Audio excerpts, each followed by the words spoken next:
In today's video, I'm going to teach you how to connect Dropbox to File Explorer. This is a great way to make Dropbox feel like a normal folder on your computer, so you can open, move, and manage your cloud files directly from File Explorer without needing to use the website every time. To get started, you'll first need to install the Dropbox desktop app.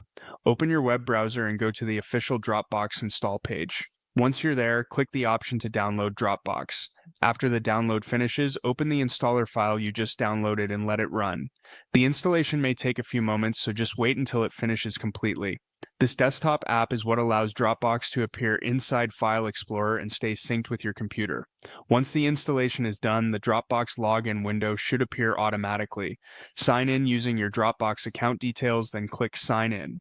After that, give Dropbox a little time to set up your files. Depending on your internet speed and how much content is in your account, this part may take a few minutes.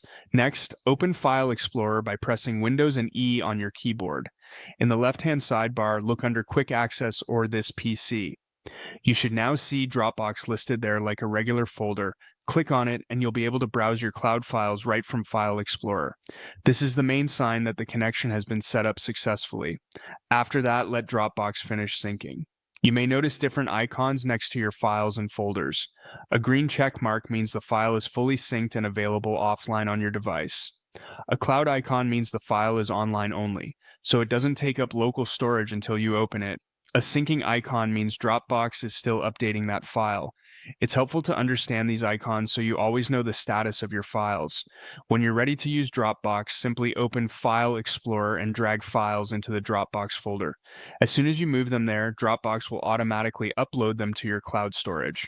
That means they can also become available on your other devices signed into the same account. If Dropbox does not show up in File Explorer, restart your computer first. If that doesn't fix it, reinstall the Dropbox desktop app and make sure Dropbox is actually running in the system tray. If your files are not syncing, check your internet connection, then pause and resume syncing from the Dropbox icon. And if the Dropbox folder seems to be missing, open the Dropbox app and confirm that you're still logged in properly.